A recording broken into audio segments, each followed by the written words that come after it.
Hey beer fans, my name's Steve Jaguar and this is another BeerNative beer review, and this is kind of a head-to-head. If you look at yesterday's review, I did Explicit Emphasis from Wild Child. It was a salted caramel stout, and I gave it kind of a rough ride because it didn't really have a stouty finish or mouthfeel, and it really left me feeling a little bit like it was sort of cola-ish, which isn't necessarily great, but it was a great segue to me to plug the cola beer thing I'm going to be doing at another point in time. But I chose it because it was so close in descriptions and just about all the stats to another stout. I think yesterday I even said I thought this stout, the second one I bought, was from an American brewery, and I apologize to Fallon Brewing for saying that, because Fallon is based in Stirling up in Scotland. And if you don't know where that is, I can throw a map up, but it's kind of the top of the triangle between Glasgow and Edinburgh. It's just up here. And Scotland make amazing craft beer. There's no doubt about that. And this one's pretty cool. Let's take a look at it back in the beer fridge. Looking good on the cam. You might be interested in the art, because I think at a glance you might think the art's a little simple, right? Until you know a little bit more about the history of the brewery. Now I'm going to grab it out of the fridge. So here we have it. It's a little basic, particularly if you compare it to Explicit Emphasis yesterday, which was kind of spectacular in its art. But when you learn that Fallon Brewing is built into an old, it's not necessarily in Stirling, it's in Kippen, and so it's built into a Victorian railway station from the 1800s, and it's been resurrected by Paul Fallon in 2014, and it's become a brewery. So everything has a railway theme, from the art.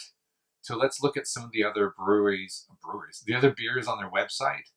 Even the naming conventions are all kind of related to the rail industry, which I really quite like. Sometimes you see a beer and you just kind of guzzle it and go, oh, that's pretty good. And then when you learn more about the brewery, the history, you start to really respect both the brewery and the beer you're drinking, and even the art. So I quite like this for its simplicity, because it has purpose and it has a theme. Very nice.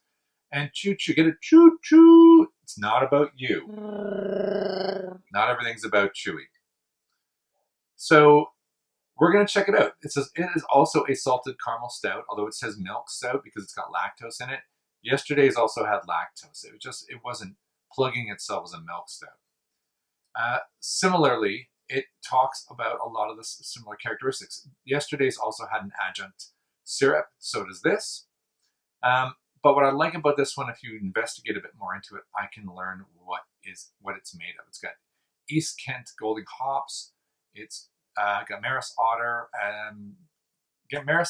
malt, crystal malt, and Carafa Special 3, along with some flaked oats.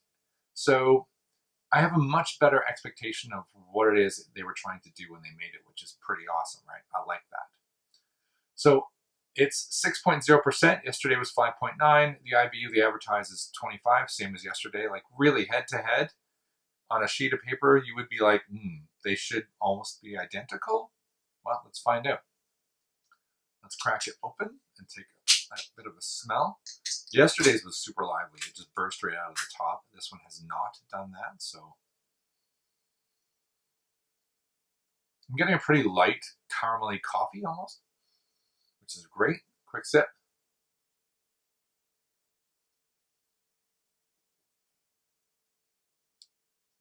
Thicker.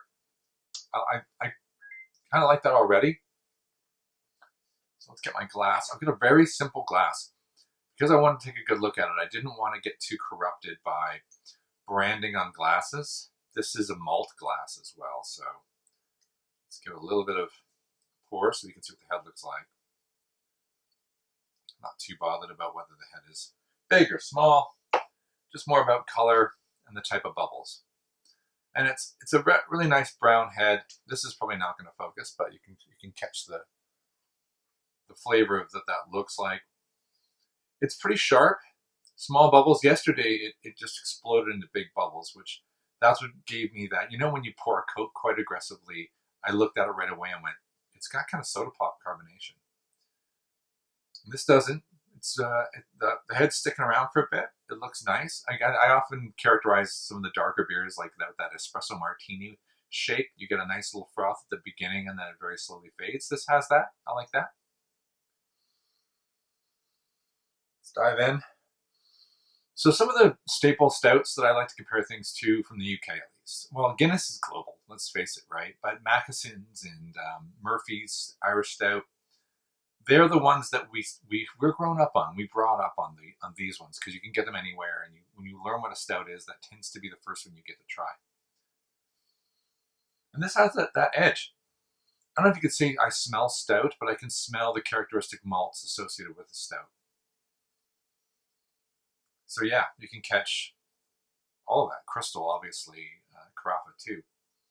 Let me take a little sip.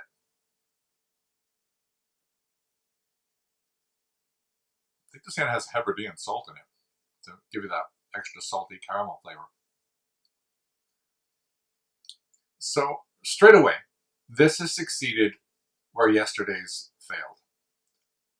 Although the bubbles are there and the head is gone quickly, it's not foam. It's not got that kind of nitro kind of effect in it. It's softer immediately. Perhaps it's the flaked oats that they added. The other one didn't advertise that. Maybe a little bit more lactose, but that was what I was critical about yesterday in that one. This one is just gliding across my palate. It's smooth. It makes me want to go back.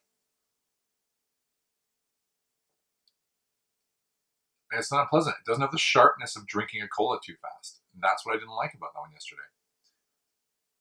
Yesterday, though, I did find that later on I took a larger gulp.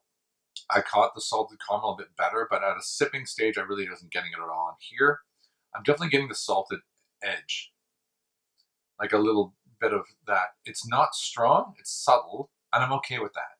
It's not incorrect in saying it's a salted caramel stout. The fact that they call it milk on the front, though, as a milk stout, I would say they're not earning that. It's got lactose in it, so I like the fact that they're just warning me that that's there. It's not heavy, so all right. It's pretty good. I'm going to score it up now. On art, because it's themed and I did my homework, I like it, right? And it's a smaller can. It's only a 330, but I don't think that really matters typically, as long as the price reflects it. If you look on their website, you'll see that Choo Choo now comes in a 440. So I think I'm getting the last wave of the 330s. The 330s on their website are like £1.50. That's nuts. And for a craft beer and a brewery of that size. The 440 is £3-ish, but it's currently out of stock, unfortunately. But I'll put a link in the notes below so you can buy one when it comes back online. I think I got this from Beer 52, but you can't buy it there anymore. So it's one to be sought after. It's pretty good. So scoring it up again. I think it's good value for money. I might add that to my scoring, value for money. If you are watching this and you think that's a good thing I should add, throw a comment down there because I'm curious. I'm debating changing my scoring slightly to add that. So, accuracy, salted caramel milk stout. I think it is, actually. It's a pretty good salted caramel stout. Very subtle. The milk is the only place I'd question it for being perfect. I'm going to give it a 4 on accuracy. Uniqueness, I don't think these are accurate anymore because I was able to find 2 back-to-back by accident that were claiming to be identical to each other. That doesn't make it unique, so that's a 3. Now we're at 7. The art, do I like the art? I like the art because it's like thematic. Now, I was a little disappointed to go on the website and see the modern version looks a little less railroady, but I like this one. Excessively? No, but I'm not going to criticize it, so I'll keep it as a 3. Packaging's great. It's fine, 3. I'm going to give them a standard on that, so 7 to 6 is 13. Now, do I like it, right? I can tell you it's already better. Yesterday, I gave it a 7, and this is already better than a 7. Let me just, follow it up.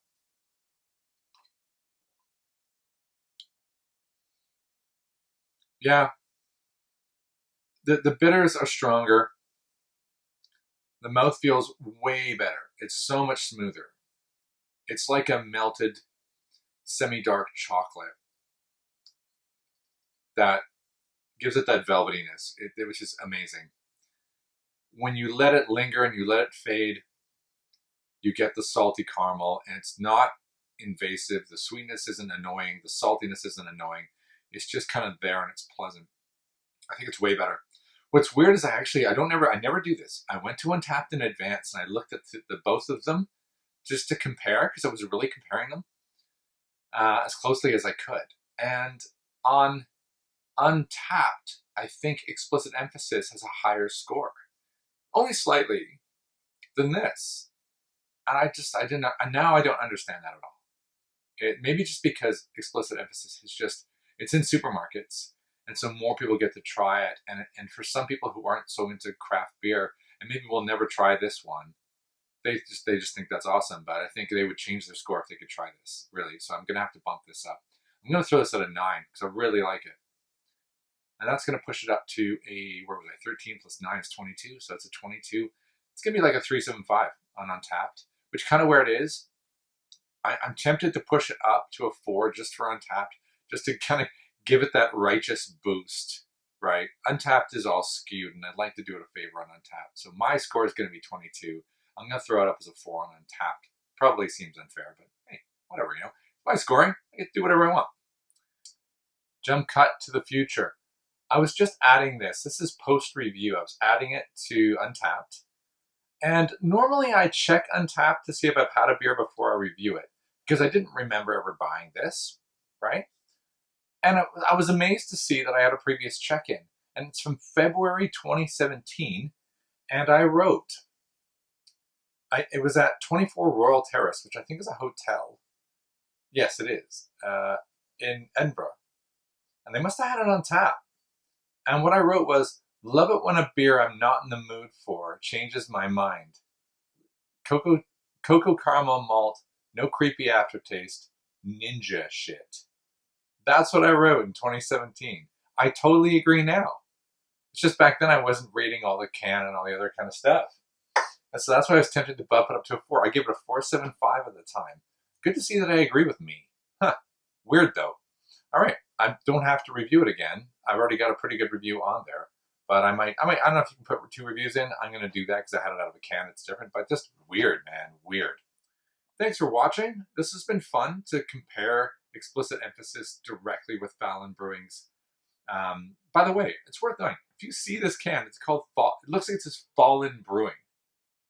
And I bet you there's people all over the country and the world calling it Fallen Brewing, like the band The Fallen, and Denzel Washington's movie Fallen. And you could easily get caught up in that. But the founder's name is Paul Fallon. And that's the way that last name is pronounced in Scotland. Just so now you can say it correctly as well. This has been another BeerNative beer review. Thank you for watching. Keep drinking great beer. Like, subscribe, ring the bell, give me a thumbs up so other people get to find it on YouTube. Thanks for watching.